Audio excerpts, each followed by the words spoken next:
So we don't have the depth chart for this week for Oklahoma versus Tulane, but Oklahoma could be seeing some really good news around their depth chart this week against Tulane from Brent Venables. Like, this came from Brent Venables on the SEC teleconference. George Stoya even tweeted about it, saying Brent Venables says on the SEC teleconference that Nic Anderson practiced with the team yesterday and is hopeful he will be available Saturday. And if you're an Oklahoma fan, this is the kind of news you needed. This is the kind of news that we want to react to. So let's talk about it. Let's talk about what the impact this might have for Oklahoma and look at the rest of who maybe Oklahoma needs to come back from injury. Before we dive into it, though, as always, if you're new to the channel, make sure you hit that like and hit the subscribe button. We want you to be a part of this community, talking about OU football content quite a bit. So for the 66% of you that aren't subscribed, just make sure you're subscribed. It's a little button down there and helps me out a lot, helps me keep the channel free to you, and helps me know that you guys like this content. So Nic Anderson, this is, I feel like, been one of the key pieces we've talked about to Oklahoma potentially being better on offense. I know a lot of people have had their quarrels with Jackson Arnold and Seth Luttrell, but you add Nic Anderson back into this lineup for Oklahoma. You put him back out on that field with Deion Burks. He adds a different element to this game that Oklahoma has, quite frankly, been missing in the wide receiver game. And it's just been, this has been the room that we felt really good about this year, and it's just been plagued by injuries. If this story sounds familiar, it's because it's the same story that happened last year with the running back room. But for those who's asking, well, why does Nic Anderson make that big of an impact for Oklahoma? He's a 6'4", 220-pound wide receiver. 6'4", 220 pounds. So he adds that size on the outside that Oklahoma has, quite frankly, been missing. And last year, he had 38 receptions, 798 yards, and 10 touchdowns. So you need that kind of production back in this lineup. You need Jackson Arnold to have some continuity with some of these wide receivers that he's had before. And quite honestly, you add Nic Anderson in there. Andrel Anthony is available with Deion Burks. It's going to be harder for a defense to solely focus on one wide receiver and kind of shut that option out for Jackson Arnold. So if you're an Oklahoma fan, this is exciting to you. Now, for some of you, you might be asking, well, haven't I seen Nic Anderson on the depth chart for the past 2 weeks? Yes, you have seen Nic Anderson on the depth chart. But Brent Venables keeps alluding to it as he will be back sooner rather than later, kind of leading on to, hey, he's hurt. We're not ready to play him. And it's been frustrating. It's been frustrating as an Oklahoma fan because they haven't really disclosed what's going on, but you keep being told it's sooner rather than later. If he's back this week, this provides a huge relief for Jackson Arnold, for an OU fan, and I think it'll make the fireworks go in Norman. And you need the offense to be clicking against Tulane because this is not a team that you guys can look over. This is not a team that we as Oklahoma fans need to be looking over. Tulane is a team that can come into Norman and beat you. Now, we've seen that over the previous years Oklahoma's played them. I know everybody probably remembers the 2021 year when they came in and almost beat Lincoln Riley's offensive squad, right, in Norman. This could be a very similar thing. It might not be as big of a shootout, but Tulane has the ability, and they played Kansas State really close last week. And some argue Tulane got kind of screwed in that game.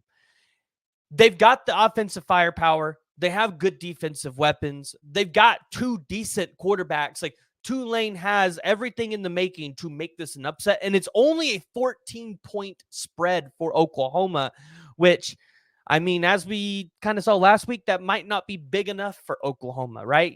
So Oklahoma might not be able to cover the 14. So what you want to see this week, you want to see Nic Anderson back out there. He doesn't have to get targeted a ton. He doesn't have a ton of receptions. Just him being out there alone, I feel like helps because he's used as a decoy. He's used as somebody that can throw off the scent of the Tulane defense and make it a little bit harder on them. But then we look at it and say, well, what does opening up some of these wide receivers do for the rest of the offense? So it's going to help Jackson Arnold out. We already know that. I think it helps the running backs out a little bit because when you can't pass the ball, they assume you're going to run. And I feel like it's just easier to kind of stuff the running game a little bit when you know they can't pass the ball. And so it's going to open it up a little bit more. Maybe this game you see a little bit more 60% pass, 40% run, just to kind of get the run game going.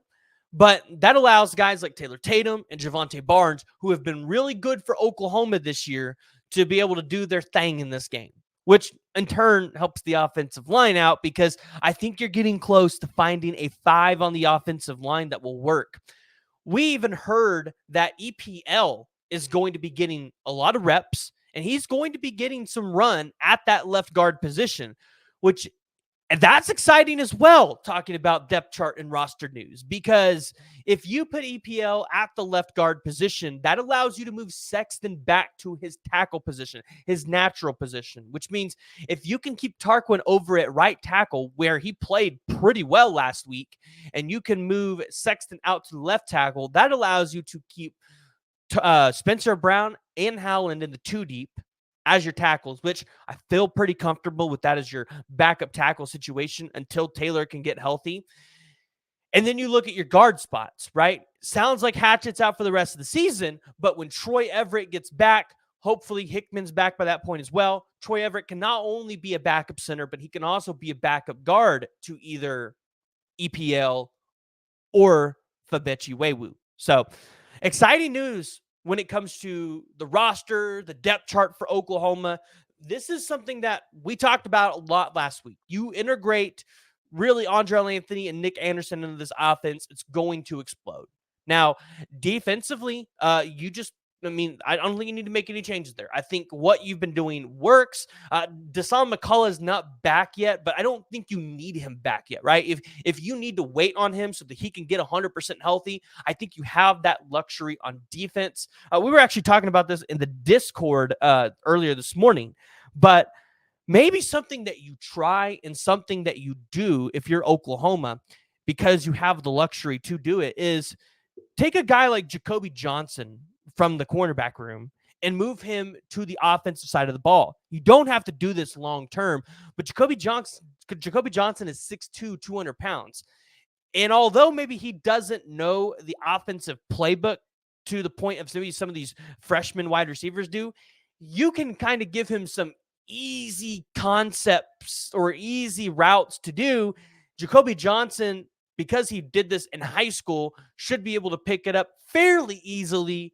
And I think, although you're probably not going to target him a ton, he can be a force for you at the wide receiver position, especially if Jacoby Johnson is able to be a blocking wide receiver. So that's also going to potentially be an option for Brent Venables, Emmett Jones, and Seth Luttrell. We'll have to see what they're going to do. But if you're Oklahoma, you're excited about this. This is good news for you, especially going into a tough team against Tulane. But I want to hear from you guys. So make sure you guys are joining the discussion, jumping down in the comments below. Give me your thoughts. And again, if you guys are new and you have not already, make sure you hit that like and hit that subscribe button.